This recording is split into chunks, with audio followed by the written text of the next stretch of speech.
recommendation have been implemented recently in RevMan, available for authors of systematic review and meta-analysis.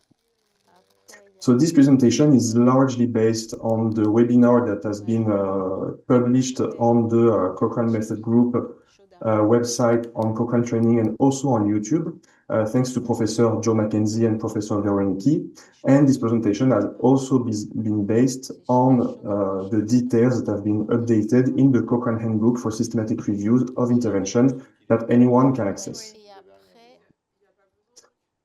So let's have an overview of the recent recommendation and the new implementation in RevMan. So this is an overview of the recommendation, and we will, in this presentation, focus on several aspects: the estimation of tau square, the estimation of its confidence interval, and then the estimation of the confidence interval of the summary mean, and also the prediction interval for the summary mean.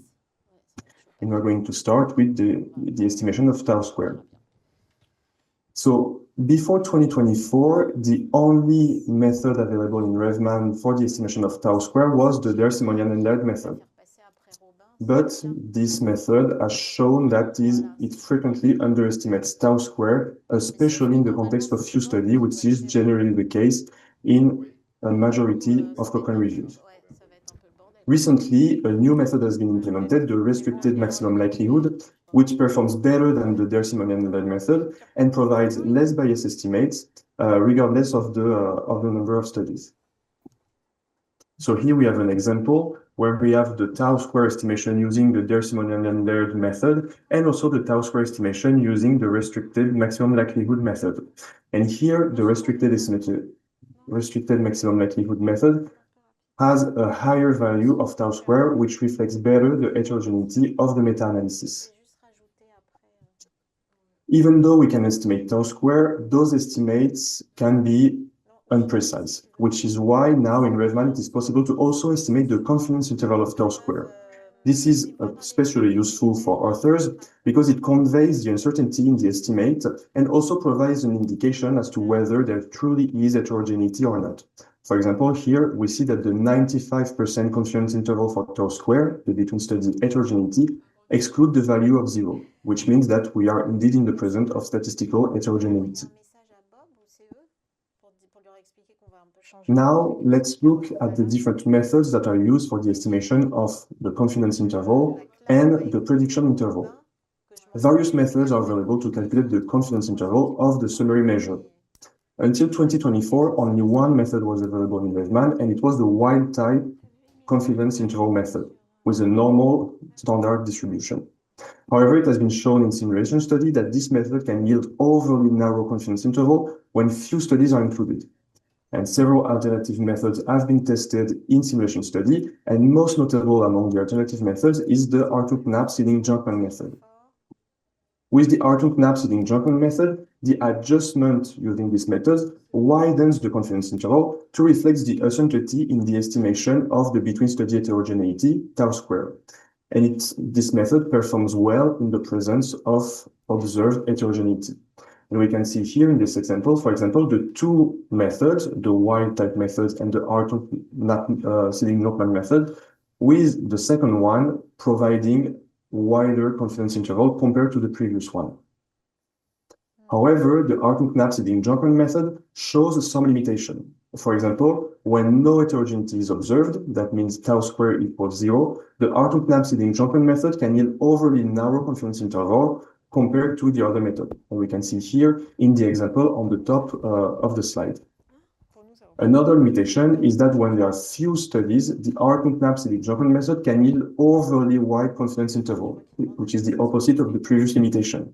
And we can see this in the two examples on the bottom of the slide with really wide confidence intervals. This has led the Cochrane statistical group to emit some recommendation regarding the tau estimation. So for now, the method used for tau estimation in RevMan remains the wild-type method. But authors are prompted to use the Hartung-Knapp-Seeling-Junkman method when the between-study heterogeneity is greater than 0, that means the tau square is different than 0, and when the number of study is more than 2. And with this recommendation, This reduces the risk of producing overly narrow confidence intervals or overly wide confidence interval, which is the protocol that authors are prompted to use when conducting a meta-analysis in RevMan. One other feature of RevMan that has been implemented recently is the capacity to estimate prediction interval for the summary mean. We remind that prediction interval is defined as the interval within which we expect that the effect of a future study will lie. And the summary, and in other words, this is the summary of the spread of the underlying effects in the studies included in the meta-analysis. So this follows the recommendation based on what method has been used at the previous step, which means that the authors must follow the method that was used for the confidence interval estimation, either the wild-type confidence interval method or the Artung-Knapp-Sbidian method. Overall, those new methods implemented in RevMan for random effect model meta-analysis are based on simulation studies and based on empirical findings. This has led the Cochrane Statistical Method Group to emit new recommendations that have been implemented in RevMan.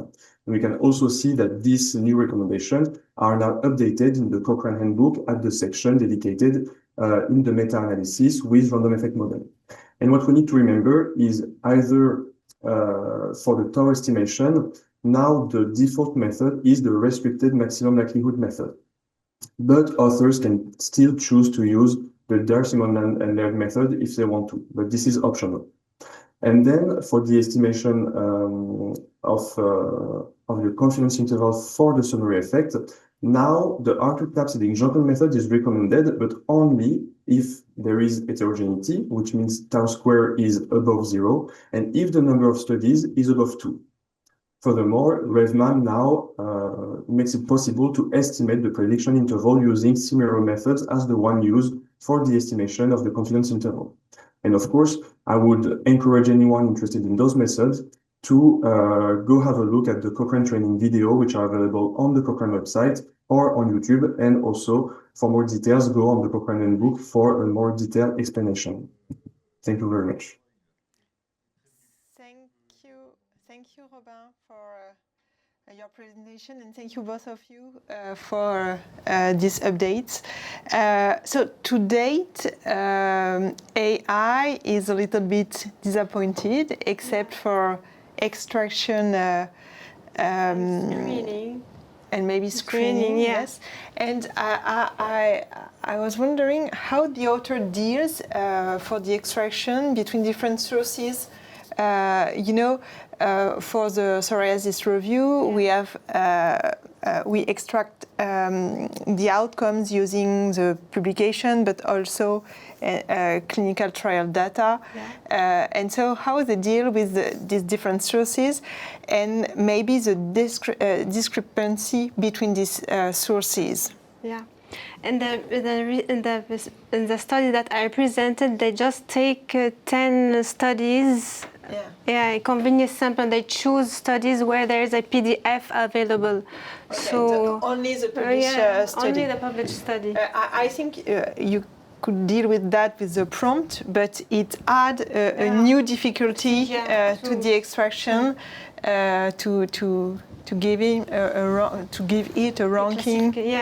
Between the different sources, I think, and maybe in a few weeks, years, it will be ready maybe to use. System, the LMS, a software system for systematic review to extract and screen, and I don't know. In Covidence, right now you have the choice to start your selection using a AI tool that excluded directly all the non-randomized control trials or reference